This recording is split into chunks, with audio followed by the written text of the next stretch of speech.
મોદી સાહેબ આવી રીતે આટા મારતા રહેજો, અમારા નિકોલના રસ્તા એકદમ ચકાચક કરી દેજો. નિકોલના હવે બધા જ ખાડાઓ પુરાઈ જશે અને રોડ બની જશે એકદમ ચકાચક, કેમ કે સાહેબ આવી રહ્યા છે, મોદી સાહેબ આવી રહ્યા છે. અરે સાહેબ આવે છે, ખાડા બધા પુરાઈ ગયા રે. સાહેબ આવે છે, હાલો ચિતરાઈ ગઈ રે.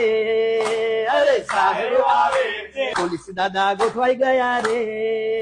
અરે સાહેબ આવે છે.